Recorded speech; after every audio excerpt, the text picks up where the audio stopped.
I'm Rob Shields, and this is Peace Talks, the podcast that covers everything to do with competitive jigsaw puzzling. The 2025 World Jigsaw Puzzle Championship took place over 7 days in Valladolid, Spain. When beacon of the puzzling community, E.B. Karen, and I decided to follow up with a couple of past guests, we thought we'd be able to string together a few short interviews into a single wrap-up episode. Unfortunately, short interview is something we are apparently not capable of. So, rather than giving you one 5-hour episode, we're releasing many of our conversations as their own episodes as fast as I can put them together. I hope you enjoy. Joining me today is my co-host for the World's Wrap series, E.B. Karen. Welcome back, E.B. Thanks for having me, Rob. We're getting through it. We had just talked to so many people about so many things. We have so much to put into episodes, but we're getting through it. I appreciate you hanging in there. Well, I have loved being part of this because I always love talking to people and hearing about their stories from Worlds and learning more about them. Well, we had some longer conversations with previous guests about their journeys through Worlds, and we've released those as individual episodes, and there's at least one more to come in that series. But you and I, we've talked to a lot of people and had some fun, shorter conversations, so this episode's all about bringing those together into a single place. But before we get into those conversations, actually, a little bit of business. I wanted to talk, we've talked about stats with Kati Reiner, but I have one last stat I want to talk through. My biggest mistakes in the individual finals rounds. Aww. I like that I didn't get to beat you this year, but you're still like highlighting your mistakes. I mean, it's fun to talk about the mistakes. They're as fun to learn from as it is to talk about the victories. And since the stakes here are so low, it's always fun to just point at things and laugh at them a little bit. But I will say that I successfully called Weronika and Victor as first and second in the individuals. So I feel real good about that. I'm glad that I got to talk about the O's and A's on our Who to Watch podcast since they ended up coming in third. Yeah, that was a good one. All right. We're here for the mistakes. So that's right. I don't want to dwell too long on our victories. So here are my biggest mistakes and the people who made it to the top 10 in the individuals finals. First of all, previous world champion, Jana Andruskova from the Czech Republic. I had her at 24th place and she finished at 4th. So I missed her by 20. And that's the shortest gap that I'm going to talk about. Anna Kazana from Poland, I had her at 33rd and she finished 8th. So there's 25 places difference. Nina Schicks from Germany, I had her at 36th and she finished 5th. So there's 31 places. But the best or most terrible one is Rachel Chambers from the UK, which I had at 136th, and she placed 10th. So I was 126 places off. Wow, impressive. The reason for that is because I only had 3 competitions for her in my data, and the algorithm that I use adds a penalty for people who have 3 or fewer competitions so that people don't just spring right up and then fall right back down. If I hadn't applied that penalty, I would only have been off by 37 places instead of 126. So, okay. Anyway, I just wanted to quickly share some of the fun misses as well as the hits that we had. Speaking of stats, somebody who was impressive by pretty much every measure of most improved was Poland's Anna Kazana. The way I calculated most improved, she was the most improved. Speed Puzzling News, when they calculated it, she was the number 1 there. Kati, when we talked to her, also was the most improved person. And you had a chance to talk to her over text. I did. I asked her what she's been doing over the past year, right? What everyone wants to know, because as you might remember from our conversation with Kati, when Kati brought up she was the most improved, I was like, Anna was at Worlds last year? Yeah, that's right. So I wanted to know what she's been doing, if she's been practicing particular strategies. And she said that mostly she's just been practicing a lot more. And her focus was on quantity rather than any particular type of strategy. So specifically, she said kind of her usual routine is like 1 to 2 puzzles per week. She's a mom with 2 young kids. They're 3 and 6. So as a mom of 2 young kids myself, I know that like you really have to make time to practice puzzles, and she did that. So she said that she upped her quantity of practicing to 1 to 2 puzzles per day. leading up to Worlds. It really seems to have paid off. It does, yeah. I also asked Weronika about her, and actually both she and Weronika said that one of her strengths as a puzzler, in addition to being fast, is that she's very organized. And specifically, she likes to organize the pieces on the left, the frame on the right, and she's very disciplined about when pieces go in the frame, only when they're being worked on, or when she knows their exact placement in a busy puzzle, and that pieces never go on top of completed puzzle sections. That is clearly not a rule everybody in Poland adheres to. Yes. So you also had a chance to talk to Veronica, as you were hinting at there. How'd that conversation go? What'd you learn there? Oh my gosh. Well, Veronica got married a week before Worlds. Just stacking major events back to back. Yeah. I had seen her, like a wedding photo show up in her feed. I was like, so when did you get married? She was like, 1 week before Worlds. And so I asked her if Worlds was her honeymoon. Her husband did come with her. Nice. And she was like, well, kind of. I can imagine it isn't the ideal honeymoon for a husband. Exactly. And actually, she said that her husband had been to the European Jigsaw Puzzle Championship with her as well. So he had already seen her in her element puzzling and gotten to meet a few other puzzlers. So it wasn't exactly like jumping into the deep end in terms of being a supportive puzzle partner, but given Worlds this year, it kind of still seems like the deep end. Did she have anything to say about how she felt on her journey at Worlds? I think overall happy and proud, and like even I asked like how did the finals feel compared to the semifinal and the prelim where she placed second. She said she didn't have a specific goal. Her goal was just to place high. And so kind of throughout she felt happy and proud. But of course, the day when she and Anna, and then in the solo final, like back to back world champion wins, that she felt very happy and proud. And that the difference from last year when she placed second was that there were more interviews and photos. It's true. I ran into her before her competition started at Worlds. And she, like I think Kati and Victor and maybe some other folks were not feeling particularly well. So some must have been going around at Worlds, but it didn't slow these people down from performing at their best.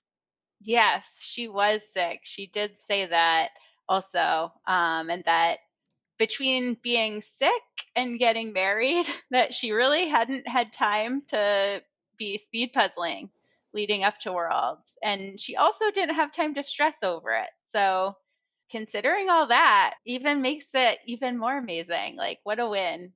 Since you've had a chance to talk to Anna and Veronica, I'm curious as to if they've talked about what their plans are moving forward with speed puzzling. Anna says she is not burnt out, that this was her kind of first season of going at this intensity, and she is ready to keep going. That her next big competition will be Polish nationals. Veronica, on the other hand, is burnt out Yeah. and is looking forward to a rest from speed puzzling. It does seem like there is a second year tax on this. Like the first year, if you're a world class puzzler, people seem to come out of Worlds energized, and the second year, people come out of the Worlds drained. And I think it's because you work your way up to Worlds the first year, and then you just keep going through the whole next year. By that point, you're ready to take some time off. Yes. And actually, one other thing, oh, I'm so excited about this, about Veronica and why she is looking forward to taking a rest, is that when she's puzzling for fun and relaxation, that is when she gets ideas for her books. and kind of starts writing her books. So her second book, The Wolf's Diary, is in the editorial office right now. So, I Super mean, cool. she can start daydreaming and thinking about the next story in this world while that's happening. And the best part of talking to Weronika Brace yourselves.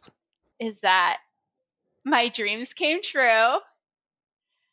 And Silver, Veronika's first book, is getting translated into English. And she sent me the first couple pages in English. And I get to share the prologue with you and all the Peace Talks listeners. I have not seen you this excited, but maybe ever. You've got an exclusive English language prologue of this. I really feel like I put it out in the universe, and it was like my dreams are coming true. Wait till the end of the episode to hear Evie read the prologue of Silver. Talking about my dreams coming true, there is another puzzler on the live stream who looked like her dreams were coming true, and her astonishment and joy was just so clear and obvious that we wanted to talk to her. Emma Williamson, thanks for coming to Peace Talks. Thank you for having me. You are responsible for one of my top 5 favorite things about Worlds this year, and we're going to get to that. How long have you been speed puzzling? I've been practicing speed puzzling since December 2023, but my first competition was Mass States last year, which I believe was August 3rd, 2024. So about a year now. And what got you into speed puzzling specifically? My dad's girlfriend sent me a Instagram reel that said, like, it was the Orange County Speed Puzzlers or something. And it was right before my Christmas break. So I had a lot of free time and a lot of puzzles because I've been casually puzzling for 22 years. So I was like, why not get into this? I need a new hobby. So that month-long break, I basically did a 1,000-piece puzzle every day and then kind of practiced off and on until New England regionals and Mass States, when I did a lot better than I expected and I met a lot of great people, including EB. And I was like, this is my thing now. And it's been my thing for a year. So you heard about it and immediately decided to jump into competing. Yeah. Were you aware that you were particularly fast, or were you striving to be fast? Not really. I knew that I was faster than like the rest of my family and stuff, but I also was always the one who, like, I had a puzzle table in the living room. So like while we were watching a Red Sox game or something, I'd be in the corner doing my puzzle. So I knew that I would be faster than them. And it wasn't until Mass States that I kind of knew how I ranked up next to other people. How was that experience? It was amazing. I went with my mom, my best friend, and her mom. We were a team together, and I competed in solos. And I got, I think, 15th or 14th. So I did pretty well. I still have the puzzle in my room. Then our team, I think we got 12th, but I had a lot of fun. And I had the New England regionals was literally the next week. So I took a bus to Hartford, woke up at 5 a.m, went there. And because I was by myself, I got to like actually meet everyone. I met Mari Black, Emma Pan, Sammy Brownlow, EB, Jim. And that was the first time I kind of got introduced to the community of it all. And that was really cool. Stayed in touch with everyone, went to nationals, went to Connecticut States and Mass States again, and then Worlds. That's a pretty great group of people you met there. At what point did you decide to go to Worlds? I decided after nationals, some people had mentioned like, oh, are you going to Worlds? And I hadn't thought of that as an option really. But I knew I just graduated college in May, so I knew I'd probably have time. And I knew I also probably wouldn't have time again for a very long time. So I figured I'll just try and get a team together. And if it works out, it works out. If I can't go, I can't go. And it worked out really well. So I kind of just took a swing. I was like, this is the one time I'm going to be able to do this. Let's go. Let's do it. How did you come together with your team? I reached out to Hannah and Kyle because I knew they were pairing and looking for a team. And they were like, okay, yeah, we need another person. And Jasmine reached out to them. So that's how we kind of all came together. It was solely through Instagram. I didn't meet Hannah and Kyle until we got to Worlds to fight a lead. And I met Jasmine. We went to DC for a weekend and did like 21 puzzles, I think. Wow. And yeah, I was very sleep deprived by the end of it. I took a 12-hour train to DC overnight, so I like didn't sleep at all, and then went and did 10 puzzles that first day. So it was really tiring, but really fun, and I think super helpful for us as a pair. Were you super excited, cautious? What was your sort of mental state going towards Worlds? I was excited and nervous at the same time.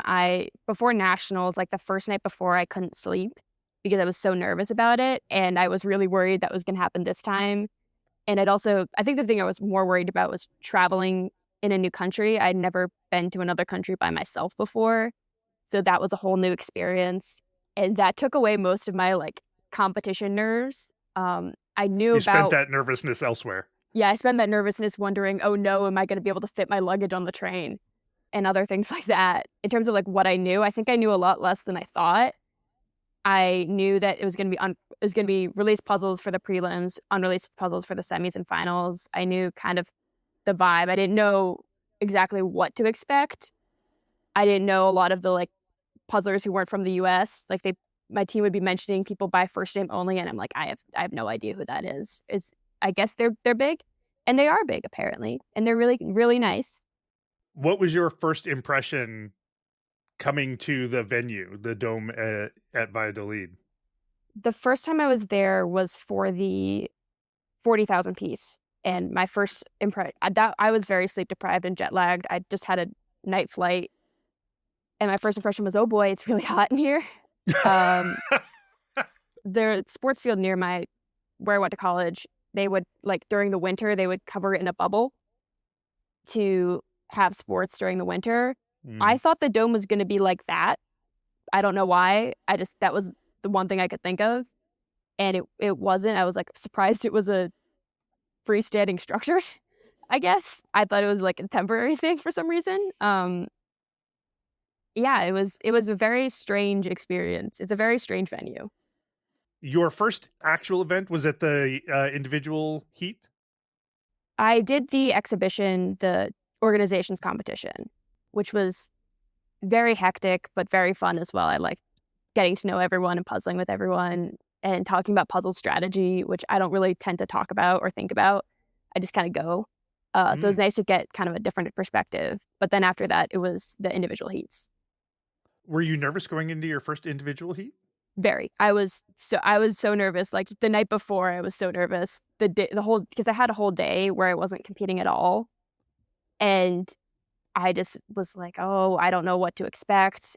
I was really worried because a lot of the European puzzles tend to not be in my wheelhouse. I like illustrations. I like kind of flat colors, and I was terrified that I was going to get something that was just completely the opposite of that. But then once they released the first 3 rounds and I saw kind of what they were doing with the circle of colors versus a landscape, I really liked the circle of colors. I thought I was like, I'll be fine with that. I was really hoping for the astrology one that came up in round D because I owned that one and had done it like the week before. We didn't end up getting a circle of colors. We were the only round that didn't, which I'm not upset about at all. But I just did the other puzzle that we got, the circle puzzle, and it was really fun. So, and then the puzzle that I ended up doing, the Scandinavian Ideal, I think it's called, that ended up being really fun. I was worried about the flowers, but they didn't end up being a huge issue because it's just a small area that was bordered by a lot of stuff that was easier to sort and assemble. You finished 13th in that round. How did you feel for that? I felt great. I knew that I hadn't done that puzzle before, and I knew that a lot of people probably had done it before. So I kind of had that in the back of my mind when thinking about placement. I was just happy to get through the prelims because that's always the most stressful part. Yeah, I was going to say, did you have a chance of just sort of shedding all of your initial concerns? Like, you've got in, you've done a round of puzzling in the actual venue. Did that make things easier for the next round for you? Oh, yeah, definitely. And the fact that I didn't have a lot of time to kind of go through that between when I finished that first heat and when I did my semifinal, I think the fact that it was just like a few hours really helped because I didn't have time to get nervous again. All right. Tell me in great detail about the next round. You're in semis 3. Yes. And you've sort of had the opportunity to do a shakedown test of your abilities to do stuff. Your nerves are as down as they can be. You've qualified into the semis, which probably is not unexpected, but I imagine maybe some sort of relief. Like, okay, got this, moved on to the next round. This puzzle comes out. So tell me about this puzzle. I actually have it right here. I've done it twice again already. I love it so much. It's my favorite puzzle ever. I saw it and I was just so happy because I was worried it was going to have foliage for all that stuff that no one likes and I hate, I think, more than most people. But this is like my perfect puzzle. I've been doing the Disney Pixar color palette every day for the past month, basically. And that's a similar thing where it's a busy puzzle, a lot of flat colors, and you're basically just picking and placing for the entire puzzle. How fast have you gotten the Disney Pixar down to?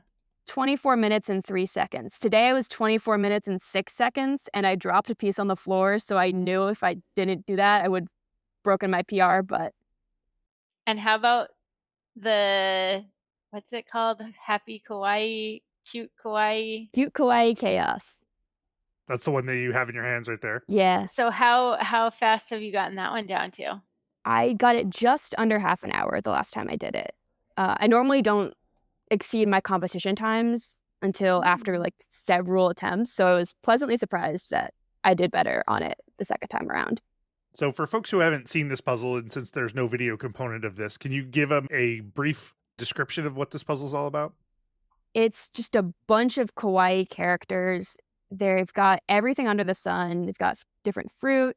There's a squid. There's a fly. There's a cheese. There's like a coffee machine. Anything you can think of. And they're all these cute kind of like, they've got these little faces on them, and they're kind of just randomly strewn across a rainbow background. You open this and you're like, yes, this is exactly my kind of puzzle. Yeah. And then you just launch right into it, I imagine. Yeah, I tend to not think a lot when I'm puzzling about strategy or any of that. I kind of like puzzles where there's a lot of chaos.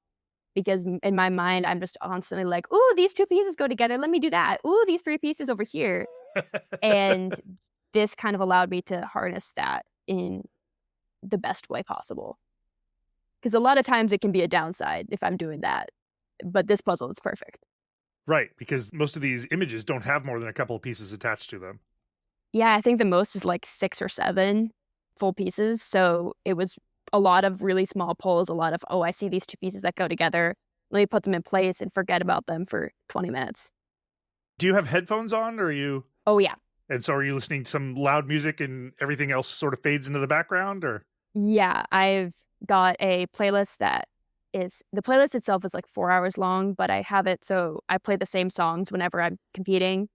I set it up actually so there was a minute of silence at the top. So while we had that like box opening time, I wouldn't have my playlist playing, but I could also start it before everything started. I wouldn't have to worry about whether or not it was on while I was competing. And that helps me so incredibly much, just having that music going. It focuses me. I'm like singing along to the music silently. Because it's not allowed in the rules to sing out loud.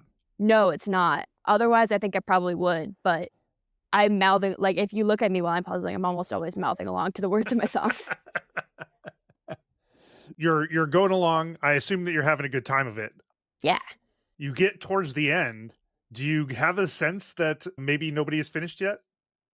Yes, because the dome is so loud when someone finishes. I would have known instantly where I was. Everyone gets that feeling of, oh shoot, someone is finished. Okay, but it's okay. I'm doing great. And then that never happened. and I noticed the camera that came on me. And before, like, the camera mostly focuses on kind of the top 5 or so people who are doing the puzzle up until the finishes. And when it was on me pretty early, I was like, something's up. Maybe I'm doing a bit faster than I thought.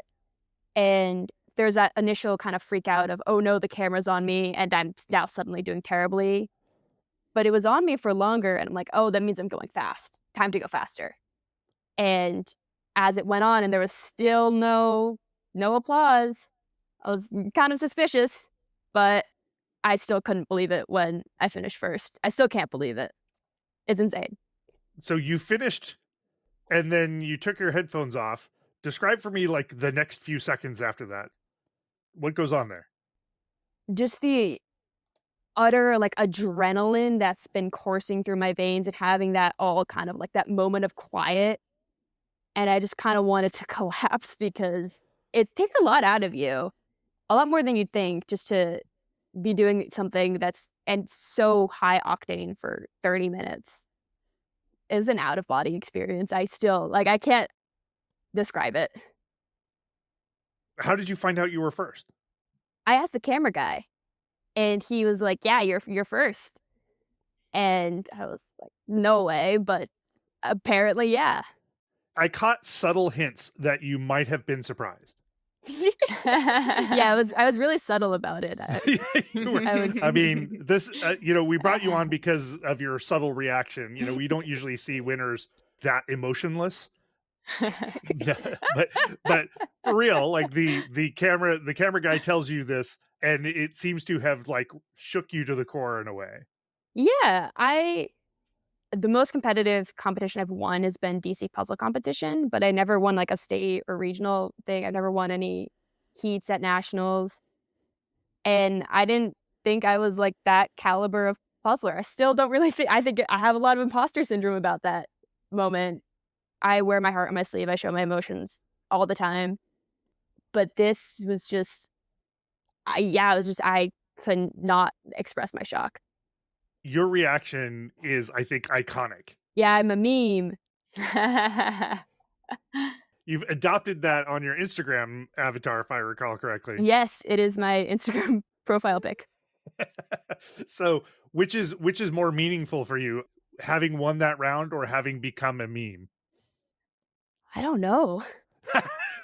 I think probably having won that round, mostly because that meant that I think more people were willing to reach out to me, and I was able to like get a lot more connections because people were like, oh, let me follow this person on Instagram, and a lot of really great people reached out that I was super surprised and happy about.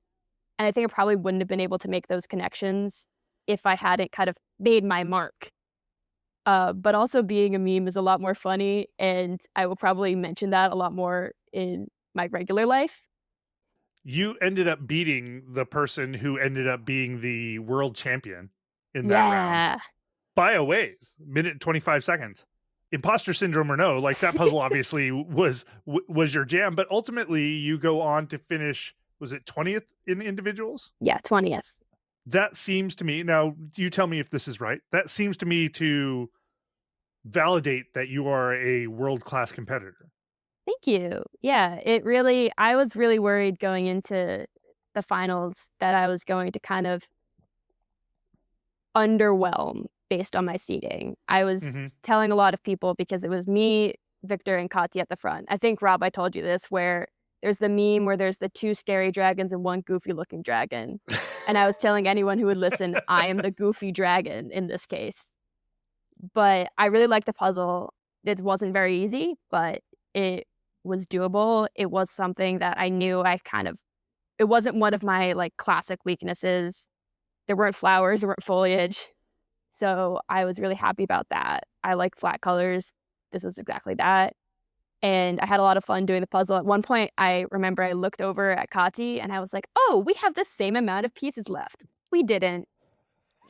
She had way less pieces left, but I was able to kind of delude myself into thinking like, yeah, I'm doing really well. And I was doing really well. I was just saying you were doing really well. That's a valid I wasn't thought. doing as well as the people next to me, but I was fine. I knew going in, like, they're going to finish way ahead of me. I need to still keep in the game. And I think I was able to kind of withstand that pressure a lot better than I think I would have thought I would have been able to. Let's talk a little bit about your dad. This is going to go to his head. It was a joy to see Roger Williamson commenting on YouTube in like every single round I was watching, even at 4 a.m., like during the teams round, the teams finals. I think he was like dropping random fun facts about you into the YouTube comments. I wish I could have appreciated it more, but I was like, it's 4 a.m. He woke up for my individual prelim, which was at 5 a.m. He woke up for that on the wrong day. He woke up for that on the Tuesday. I wasn't competing at all. And he was like, "Where is your competition?" I was like, "It's tomorrow." But yeah, he was really great in the chat. And he was also in my huge family group chat with like all my aunts, cousins, everyone, just updating them constantly about how I was doing. So it was very funny to look back at the chat and be like, "Oh, yeah, my dad's commenting about how I don't like birds." And then my mom wasn't in the chat because she's a teacher, so she had to be teaching. But she actually showed her class my semifinal because it was at like 1:30. And she just showed the beginning because she was like, "Oh, let's see what like my daughter's doing. No. Like, it's so cool." And then she turned it off. But then her teacher friend, who is in the room next door, came up to her and was she'd given the live stream to her as well. She came up to her and shouted like, "Sarah, you gotta watch. Emma's doing really well." So she turned on the TV for all of the kids. So for the last few minutes, they all watched my semifinal win. And I have a video of these like 40 third graders all screaming their heads off as I'm finishing. And it is the cutest possible thing.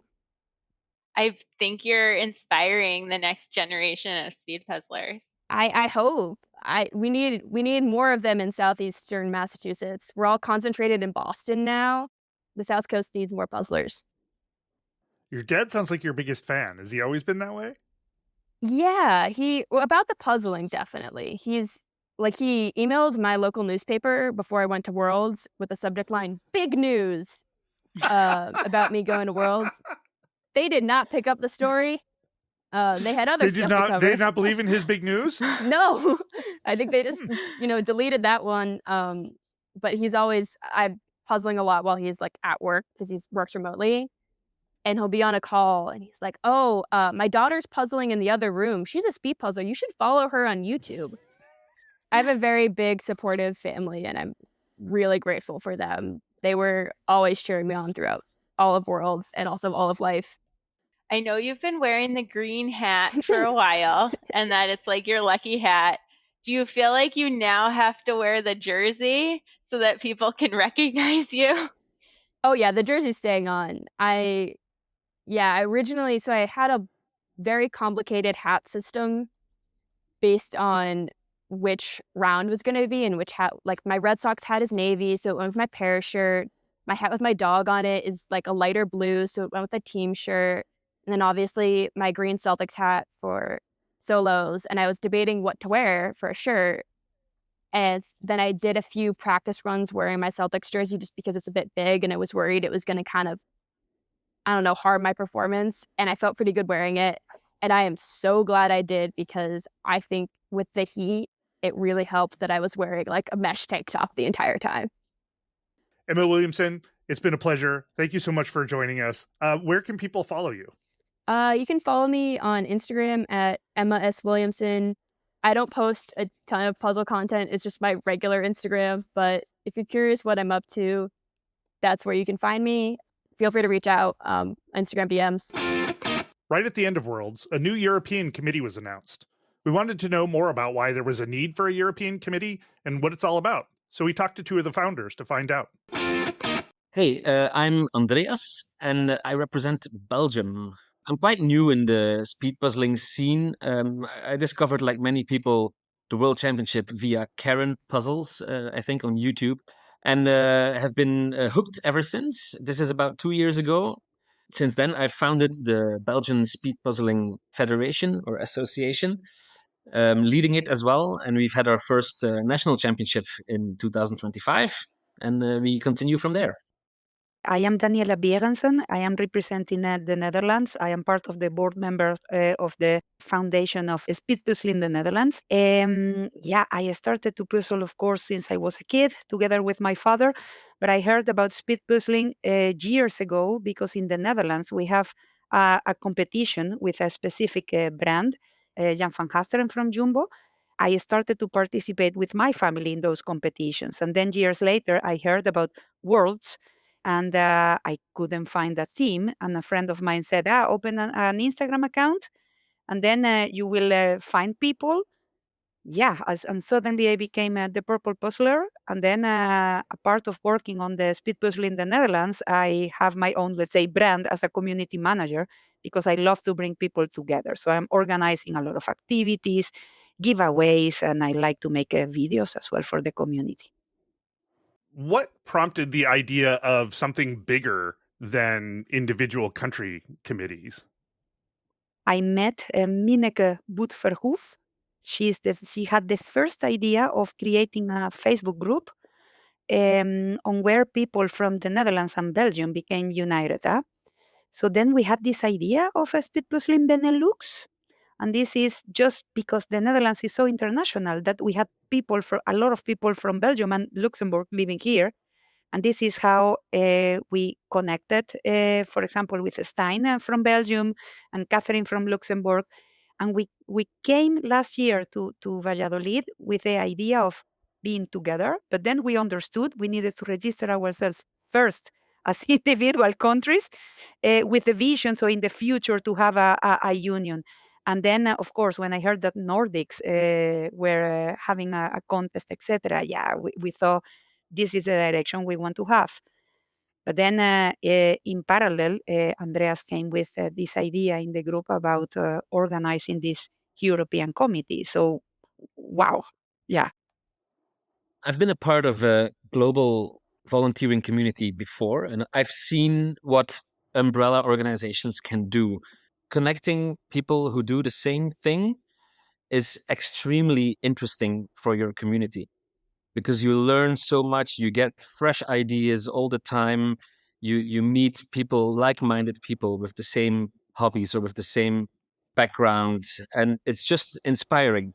And if people are inspired, the community grows and more activities take place and people feel connected and united. When we talked in the live stream, this was very fresh news. Tell me a little bit about how this came together and the timing of it all. It all happened pretty fast, I would say. I was connected in the end of March of this year with a few other association presidents throughout Europe. And we formed a group of 7 countries, 7 people from 7 countries that already had experience in organizing a big national event. And we just started talking like, hey, it would be nice to have this European organization. And then basically decided like, look, we're all going to the World Championship in Valladolid in September. So let's meet in person and let's kick this off and see how it goes. I was attracted immediately to the idea because in parallel, here in the Netherlands, we were very busy organizing our first Dutch Jigsaw Nationals. And so we got a lot of help from USA, from Germany, from Belgium, because they have had already the championships. That when Andreas said, okay, we are having this idea, we are looking for board members, etc., who would like to be in. So I consulted with our group in the Netherlands, and we said, we definitely want to be in because we have a lot of fresh ideas here where we are quite structured. And this is something that we believe the community needs. A structure, not only itself about the competition, about as well the well-being of the puzzler, as well on communication channels. So that's why we said we definitely want to be in. What was the outcome of all of that conversation? The goal of the meeting was to find 10 people that we tentatively called board members to really start moving this forward, we got together at the Plaza Mayor in Valladolid in a bar. I think we were 16 or 18 people. We were looking for 10 motivated people to start doing the work.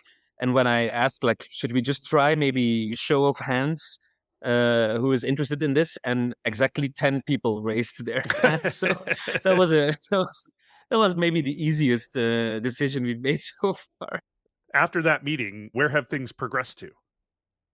The day after, we have hold a second meeting where we started to talk about, okay, what is our goal, what we would like to do, what are our priorities, how to get the things in motion. So it was a super constructive meeting, different opinions, but clearly with the energy that we are all united to make this work.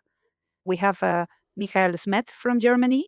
We have Pelin from Turkey, Anya from Poland, Clara from Czech Republic, Virminia from Italy, Anneka from UK, Jenny from Finland, David from Sweden, Andreas from Belgium, and me from the Netherlands. And then we had an online Dulce from Portugal. Now that you've created this umbrella organization, Andreas, like you're talking about, what's it do from here? Our main goal would be this European Championship coordination. So appoint the next country to organize it, and also create a set of guidelines or rules they have to consider if they want to apply for a European Championship, just to make sure that we maintain the quality that we're looking for.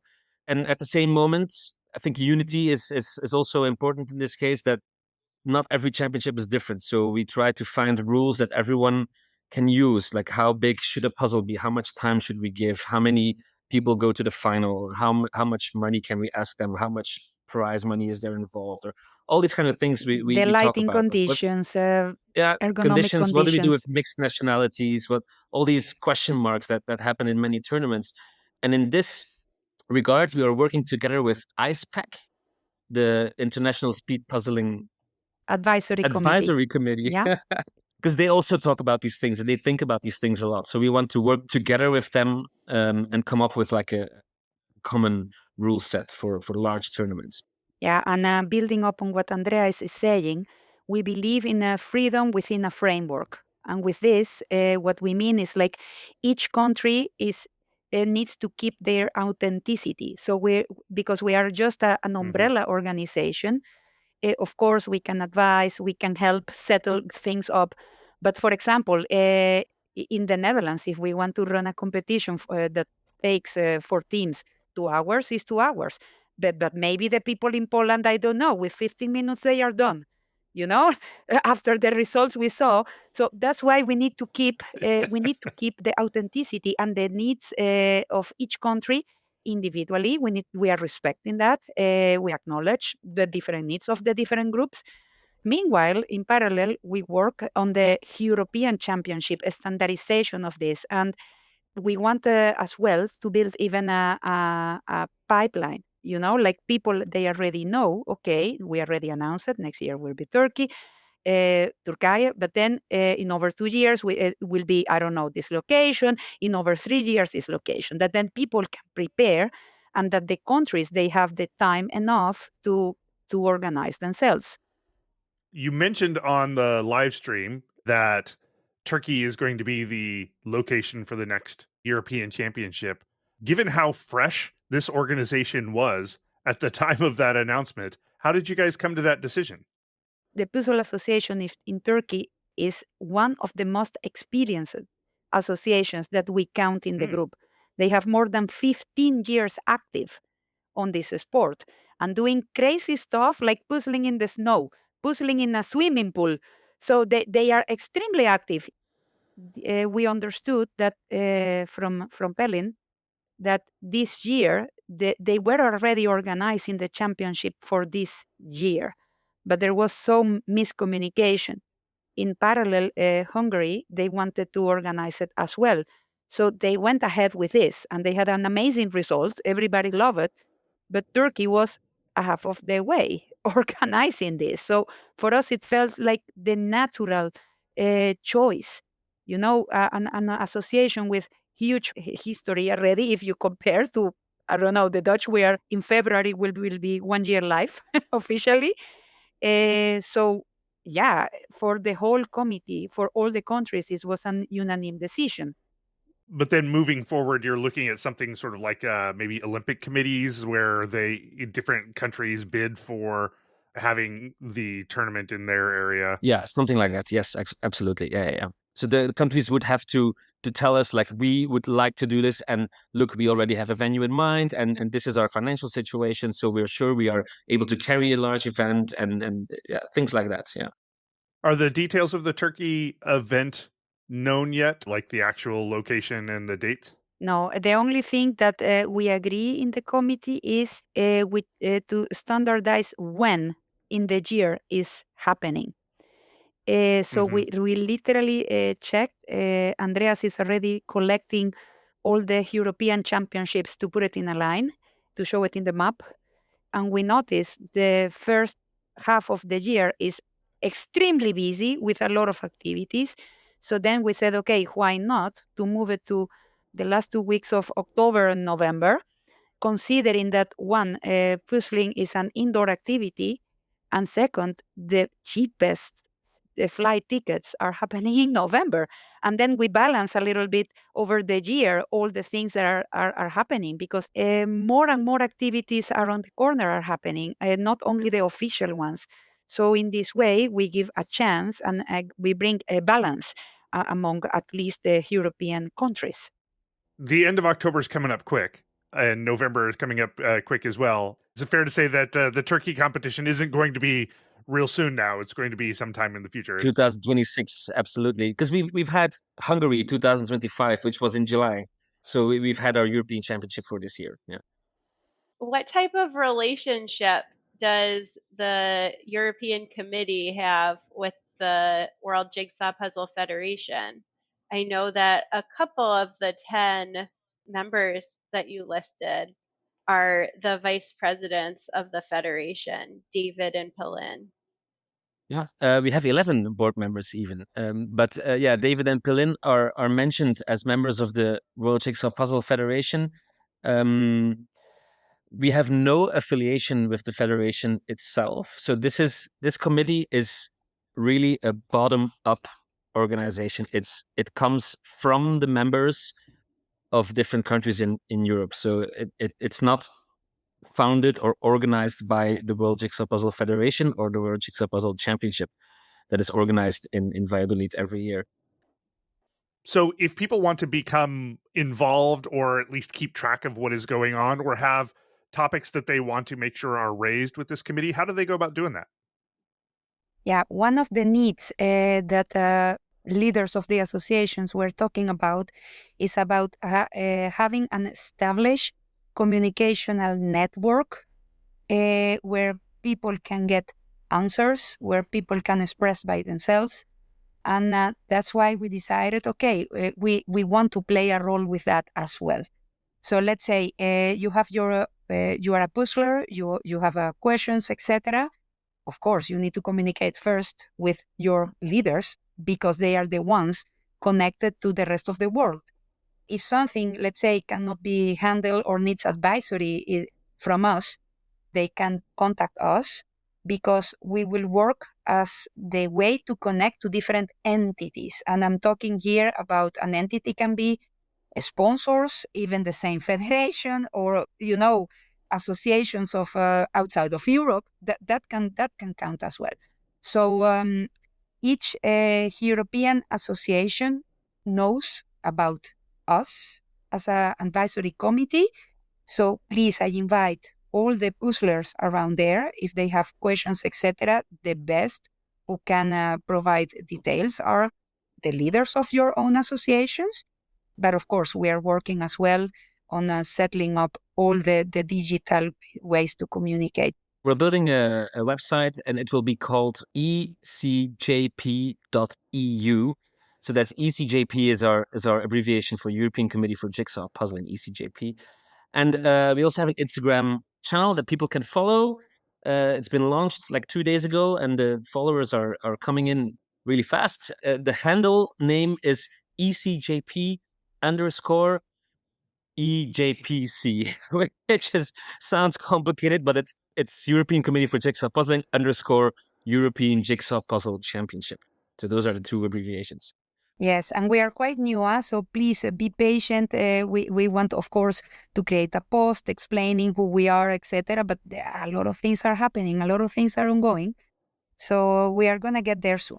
Well, Daniela and Andreas, thank you so much for joining us on Peace Talks and helping us better understand this. I look forward to seeing how this creates some cohesion across competitions. It seems like this is going to be a really great asset for the community.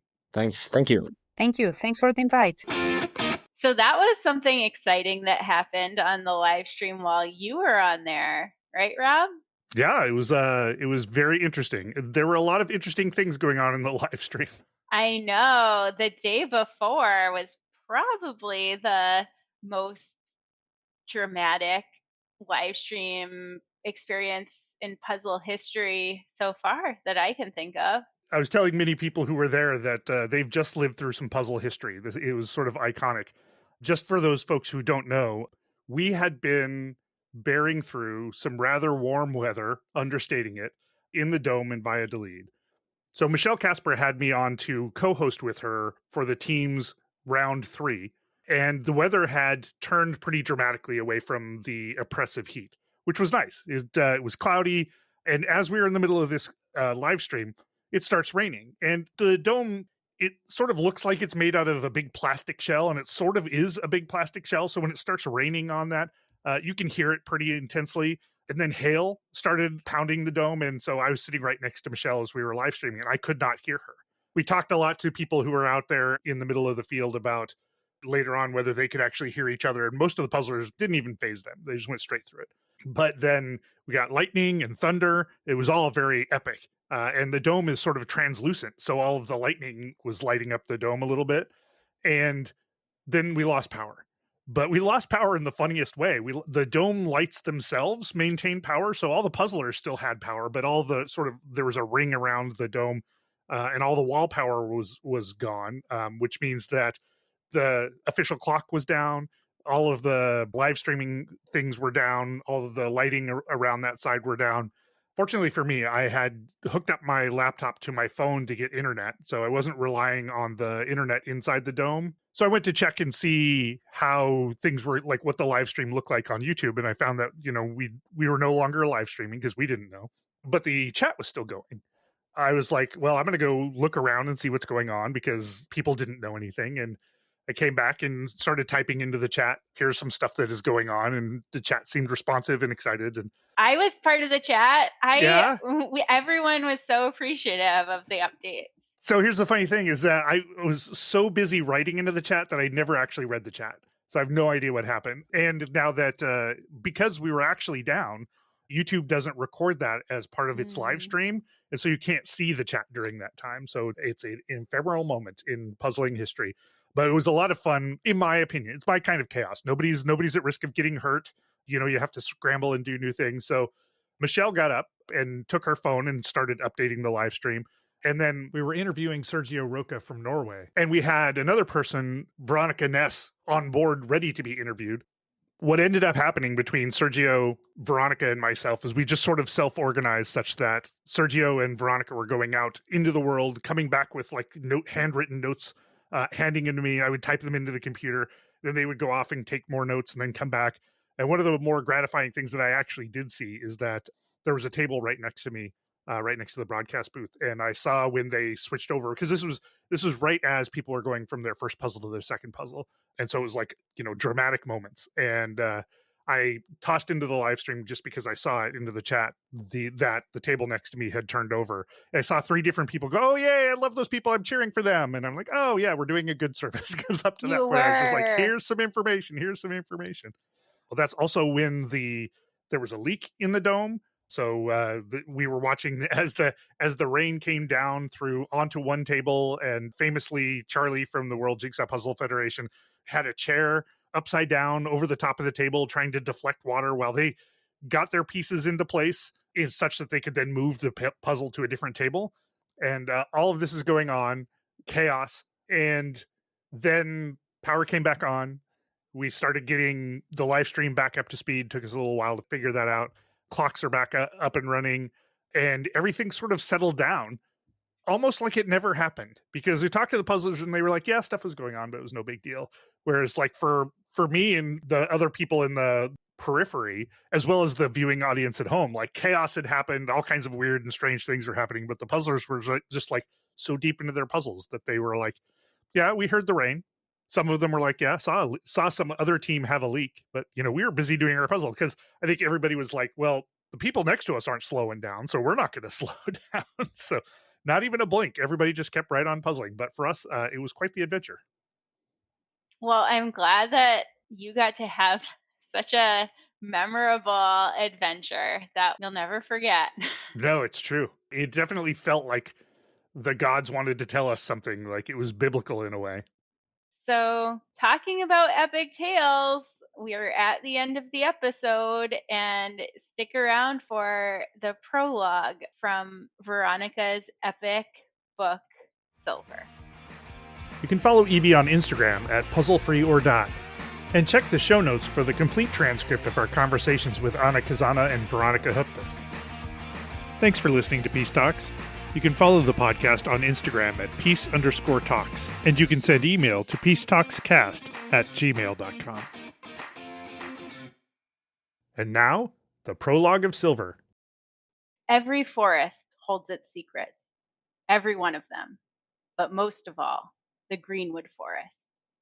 The Greenwood Forest was a vast, ancient woodland stretching from the lake, beside which a small Birdslandian village had been built, all the way to the high plateaus of the Grey Mountains, the tallest peaks in the realm.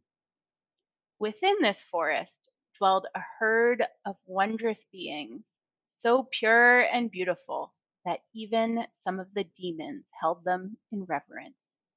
They were unicorns. As it later turned out, this was the only herd of unicorns that had ever crossed the boundary between worlds. They had passed through one of the rifts that opened in the age of the 4 first kings, when Vervidon, the black dragon of darkness, brought demons into Birdslandia. Yet, along with the creatures of shadow, he had also allowed beings of light to slip through, beings that hid themselves in the wildest corners of the land, far from human eyes. At first, the herd consisted of 4 magnificent horned horses, but in time, their family grew. In the year when Silver lived through his extraordinary and perilous adventure, their herd numbered 9 unicorns. If there is one thing to be known about unicorns, it is this: they are shy, utterly loyal, and astonishingly resilient. Though they spend most of their lives in one place, which they call home, they can travel vast distances without rest, and they rarely grow weary. Their white horns gleam in the darkness. Their long manes never lose their color, and with a single gentle glance, they can win the hearts of even the fiercest creatures. Some say that in their presence flowers bloom and grass sprouts even upon bare stone. Yet few have ever seen a unicorn up close. Fewer still have come to understand their true nature. All that we know about them we owe to Silver, a young and brave unicorn who set out on a perilous journey to save his herd. His tale spread across the world and is remembered to this very day. And this is his story.